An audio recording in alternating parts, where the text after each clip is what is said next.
we want to talk to the people them about locks and the different nations, groups, tribes.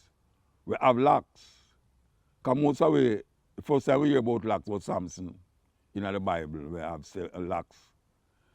And then we hear about other people, but we never identify them as such. Now, you have a group of people in India, them call themselves Sadhus. You can go check it out. Sadhus is a Indo branch religion where right across India you find these sadhus, and them not only locks, but them smoke ganja. Them smoke ganja. Them not get arrested for it because everybody knows it's part of them religious practices. Not like Jamaica, where you just decide why you have to lock up a man because them have ganja. But the sadhus is a very important part of how even ganja reach on you, so because the Indian them as indentured labels come on you, so and a lot of them bring them culture and practices and all them something there. But the first time I actually see a dreadlocks in a magazine was when them called in the Bartaway. The Bartaway was or is some laxman in Ethiopia. We live in the hills, very religious. Don't go tell them come out of the hills, it's for warn and judgment upon all the politicians them and the king. And then go back up in them hills. Very respected set of people, the Bartaways. The next group of people I go amongst and I realize Rastafari is not a unique group of people when it comes on to locks. Because you have so much different set of people that locks in the world. Yeah. It's just that we're not exposed to them and them culture.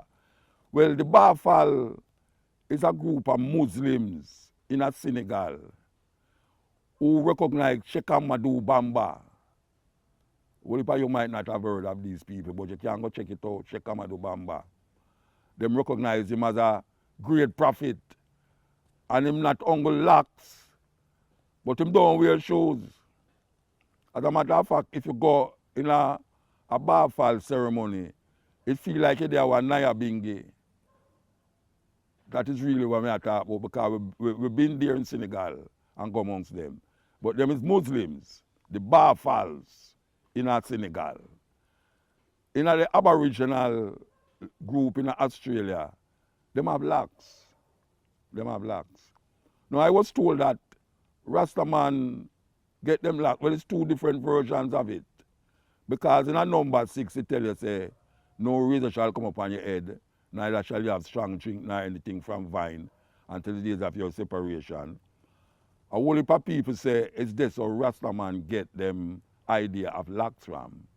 And next version of it is that during the time of the Mama uprising, a whole heap of you might not know about the Mama uprising, but then you can check that too. In Kenya, Jomo Kenyatta, who was known as the Burning Spear, that is where Winston Rodney get him name from the former president of Kenya. Him named Jomo Kenyatta, and him call him the Burning Spear. Him lead an uprising against the British, and him call him Mama.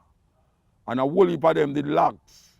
And Rastaman seen these people fighting against white supremacy and colonialism in Kenya, decided that the imagery was part of that image where they would adapt. Thus, a whole heap of Rasta start to locks. As I say, it's 2 tiers to it. 1, number 6, and 2, the idea that the Mama was representing an uprising. Now, a whole heap of people talk about the Naya Bingi. I hear Rastaman talk about the Naya Bingi. The Naya Bingi is a woman in a Uganda. It has nothing to do with Haile Selassie. Because people say Haile Selassie is the head of the Naya Bingi. Not go so. It's Italians spread that propaganda about Haile Selassie. Say this emperor garner the people them for wipe out white people and all these things. No go so.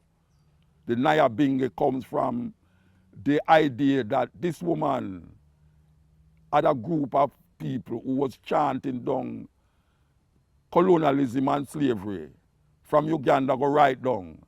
And what happened is that she was recognized as Queen Naya Bingi. Thus we have Naya Bingi right as we know in Jamaica. So